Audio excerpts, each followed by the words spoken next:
Well, the investigators began to question me about my mother's and father's names. Then they started to ask me about AIDS. I told them I didn't know any more than anybody else. And they said, "What do you mean you don't know? You don't know?" They put a pole behind my knees like that, my legs and my arms tied up like this, and they lifted me. I was hanging like an animal. And they started to beat me on my feet with a pipe. And again they asked, "What do you know about AIDS?" I lost my consciousness. They put beetles and other insects on me, and then the electricity on my left arm and the right leg. At this moment, you feel like dying, but I resolved to never sign the false confession. Well, it took a while for your government to react. You must have been thinking through all this time, what's taking them so long? Ние непрекъснато очаквахме помощ. We were waiting for help all the time, but our government was not responding, and we did not know why. All the time, the policemen were saying that they will kill us because we are criminals. And then help came really late when Saif al-Islam, on behalf of his NGO, took the matter to the Bulgarian embassy. Saif al-Islam and his father Gaddafi were playing the good and the bad cop. Years of imprisonment left the nurses in doubt as to whether they would ever leave Libya alive.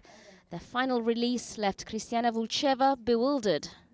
All of us, we were the same, with the same feeling. Then after, few days later, month after month, you realize and you taste the freedom. Freedom from the death sentence passed down by Libya's questionable judicial system. A system critics say is dependent on Colonel Gaddafi's whims rather than the people it's meant to represent. Sonia Gallego, AlJazeera, Sofia, Bulgaria. 9 people have been killed during a suicide attack on a police station in northwestern Pakistan. Officials say a lorry carrying explosives rammed into the building in Hangu district. 30 other people were wounded.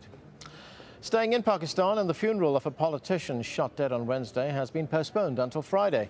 The car of Minorities Minister Shahbaz Bhatti was ambushed in broad daylight in the capital Islamabad as he left home for work.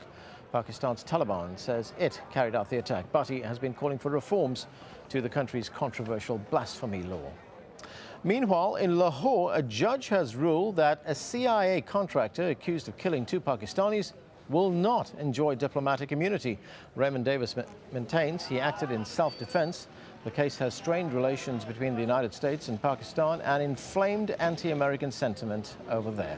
For more on this, let's speak to our correspondent Kamal Haider right now. And Kamal, this decision by the court is certain to ramp up tensions between Islamabad and Washington even further, because it was no less than President Obama who called for the release of Davis, saying that he actually had diplomatic immunity. Now this court decision changes all that.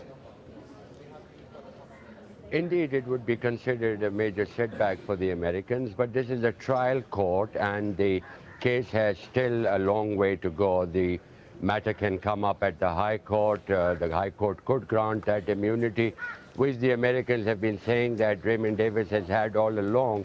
The court is being held in Court Lakhpat jail. The Americans are taking very keen interest in this. In fact, their consulate general in the city of Lahore was also in court today.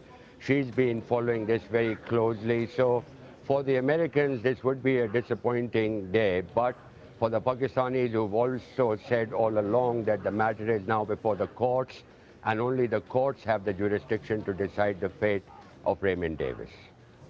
Kamal, just take us back a few steps here and tell us how Davis ended up in this situation. Well, Davis was said to have been, on the day of the incident, Davis is said to have been riding in a private car. It was not registered in the name of the embassy, at which point he says somebody tried to rob him. The Pakistanis, of course, saying that the circumstances were very different, that the people never pulled out the gun.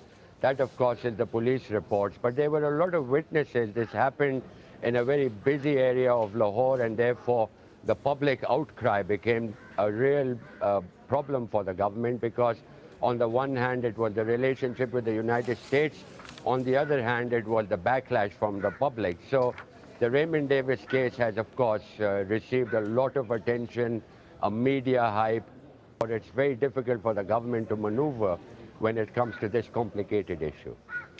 Kamal, one other development in Pakistan, and that is the murder of the Minorities Minister Shahbaz Bhatti. Now, we understand that his funeral has been postponed. Why has it been postponed? Well, some of his brothers, we are told, are overseas. One is in Canada, the other is in Italy. The ones who were within the country were able to make it to Islamabad, but the ones who are outside the country are expected to arrive tomorrow. And then the body is likely to be shifted to Faisalabad in the Punjab. This is the textile industrial town of Pakistan, and he's going to be buried there in a cemetery tomorrow sometime in the evening, in a Christian cemetery in Faisalabad. Thanks, Kamal. Kamal Haider there in Islamabad. Now, 9 children have been killed in a NATO airstrike in Afghanistan. General David Petraeus, the international forces commander, has personally apologized to President Hamid Karzai for the deaths. AlJazeera's Sue Turton has this exclusive from Kunar, where the killings took place. Some of the images in her report are graphic. Digging small graves for 9 children, all under 14. Their deaths have devastated many families here and fomented local opinion against government forces. We're all going to die one day, but we have to take revenge for our young children from these infidels. The children were out collecting firewood when a local ISAF base came under a rocket attack and so called for an airstrike on the area. General David Petraeus has since apologised for the deaths and promised all attack helicopter crews will be rebriefed. But the locals don't want apologies, they want revenge. We say to ISAF that revenge is part of our culture. We say to our leaders, our government, that this kind of violence should be investigated. Those responsible should be punished. Afghan President Hamid Karzai condemned this latest airstrike from London, where he is on an official visit. He said the fight against terrorism in his country could not succeed if poor innocent children were killed in what he termed daily unjustifiable bombings and operations by NATO and ISAF. Certainly the province of Kunar has had more than its fair share of civilian casualties in the past 10 days. This footage, shot by the Taliban, appears to show ISAF airstrikes on another village in Kunar, conducted over 4 days in mid-February. A government inquiry found 65 civilians were killed, 10 women, 15 men, 19 girls and 21 boys. Most of the footage is too graphic to show. Our cameraman found the remnants of one of the bombs. The local hospital was full. This woman said she has 3 children, but she doesn't know what happened to them. ISAF said it found no evidence that civilians were killed. General Petraeus went even further, suggesting that some of the children's burns may be down to parental discipline, not ISAF bombs. ISAF's keenly aware of how civilian casualties affect public opinion here and often points out how the majority are killed by the Taliban. Surveillance footage has emerged of the attack on a bank in Jalalabad, also in mid-February. This suicide bomber's jacket didn't detonate, so he calmly, almost casually, picks off the bank's customers one by one.